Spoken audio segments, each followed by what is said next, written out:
when your patient has cat scratch fever in labor and delivery. So it's working labor and delivery. EMS is bringing this little girl in as soon as the stretcher went by the desk. Oh, double glasses. Cool, cool.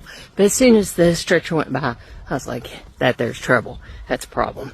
Follow EMS into the room and get my hands on her to move her over to the bed. Hot as firecracker. Hot as firecracker. She has a little bit of altered mental status. Put my hand on her pulse. It's flying like 130, 140. She's pale as a ghost.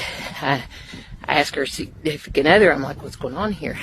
She said, he said she started vomiting last night, and he went and got her Gatorade, some Tylenol. As the night progressed, it just got worse and worse. So he called 911, and here they are. She's 31 weeks pregnant. So I go to put her on the monitor. The baby's heart rate is textbook horrible. Everything you don't want to see in a heartbeat. Minimal variability, big late decels. It is the strip of a dying baby. Her blood pressure is so low. On my portable phone, call the doctor. Like, we have an emergency. Please hurry, come. Call the charge nurse.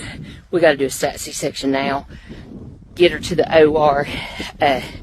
Deliver the baby. The baby's tiny, not even 3 pounds. Thank goodness I was in a facility that had a neonatologist there. Take it to the nursery and try to get it stabilized. Well, we never could get her off the ventilator after the C-section. She ended up being on multiple pressors because her blood pressure, she's septic, bacteremia. I forgot this part. She had these, like, it looked like a fine rash all on her hands and her legs on the top of her thighs. I asked her significant other, I'm like, what's this all about? He said, oh, we have kittens. And the kittens have scratched her there. I was like, oh, okay. So that was my last night before I was off a few days.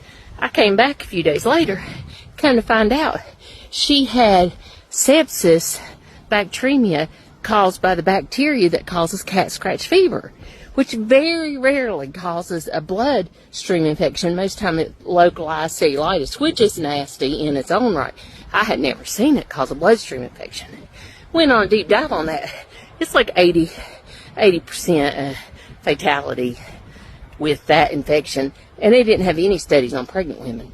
So she was lucky to be alive, and she did survive, and the baby did survive. The baby's bloodstream didn't grow out that bacteria. It was just really premature.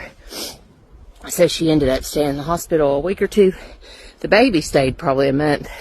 They did end up going home, though, and living. So, note to self, cats scratching you, scrub that. Scrub it down every time, even tiny little scratches, even little tiny kittens, every time, scrub it down. Because, like I said, the localized infection can be nasty. The bloodstream infection, it'll kill you. It'll kill you. So, an ounce of prevention is worth a pound of cure.